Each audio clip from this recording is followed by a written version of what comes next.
여러분 안녕하십니까? 전북권 뉴스입니다. 오늘 순창의 산란계 농장에서 닭 20여만 마리가 살처분됐습니다. 며칠 전 고병환성 조류 인플루엔자가 발생한 경기도 평택 농장의 개분이 이곳으로 옮겨졌다고 합니다. 방역 당국에 비상이 걸렸습니다. 이경희 기자가 보도합니다. 닭 22만 마리가 살처분된 순창의 한 산란계 농장입니다. 이 농장은 지난 12일 고병환성 조류 인플루엔자가 발생한 경기도 평택의 농장과 같은 회사의 계열 농장입니다. 역학조사 결과 평택 농장에서 개분 30톤이 이 농장과 70m 떨어진 비료 회사에 들어온 것으로 드러났습니다. 순창 농장은 AI 검사에서 음성으로 판정됐지만 예방적 차원에서 살처분이 이뤄졌습니다. 반경 3km 이내에 다른 가금류 농장은 없는 것으로 확인됐습니다. 저기 한 400여 톤의 퇴비가 있어요. 여기에다가 생석회를 전부 다 깔고 비닐로 도포를 완전히 해서 더 이상의 바이러스가 발생하지 않도록 완전 조치를 했습니다. AI 음성 판정으로 일단 한숨은 돌렸지만 전국에 이동 금지 명령이 발령되는 등 전라북도 방역 당국에도 비상이 걸렸습니다. 오리 농가에 보상금을 지급하고 사육을 억제하는 휴지기를 도입한 뒤 한동안 잠잠했던 AI가 경기와 충청권에서 잇따라 발생하고 있기 때문입니다. 전라북도는 지난 12월 고창에서 AI가 발생한 이후 석 달 넘게 소강 상태를 보이고 있습니다. MBC 뉴스 이경입니다. 혁신도시의 둥지를 튼 국민연금공단이 본청사에 버금가는 제2청사를 혁신도시에 건립합니다.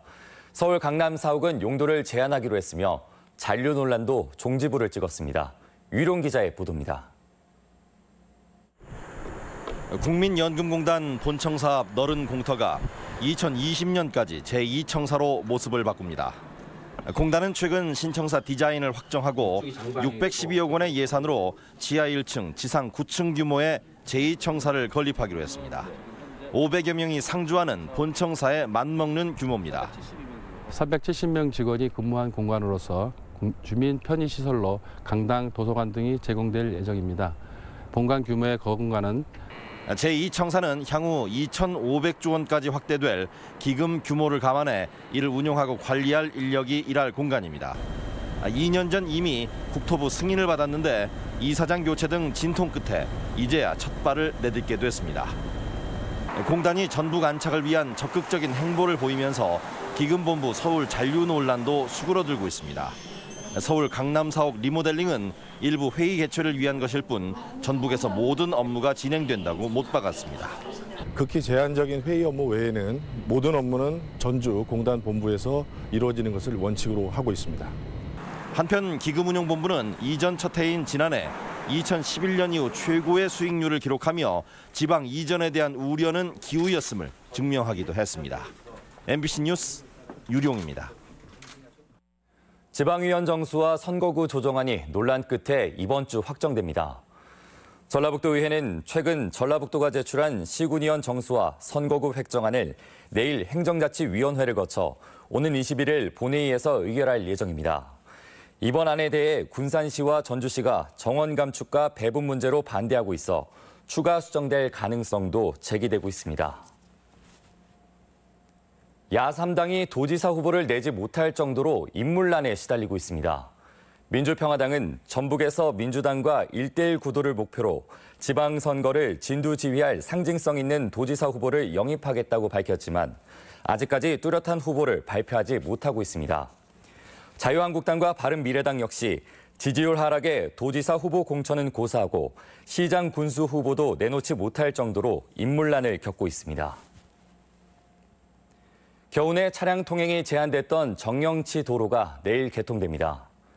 전라북도는 그간 눈과 결빙으로 통제됐던 고기 삼거리에서 달궁 삼거리까지 지방도 737호선의 차량 통행을 내일부터 재개한다고 밝혔습니다.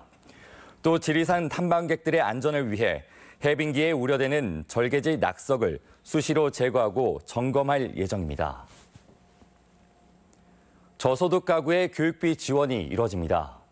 전라북도 교육청은 취약계층 가구에 부교재비와 수업료 등을 지급하기로 하고 오는 23일까지 읍면동 주민센터에서 신청을 받습니다. 교육급여 수급자로 결정되면 초중학생은 연간 최대 251만 원, 고등학생은 434만 원 상당의 지원을 받을 수 있습니다. 도내 학교 건물의 화재 예방 시설이 부족한 것으로 나타났습니다.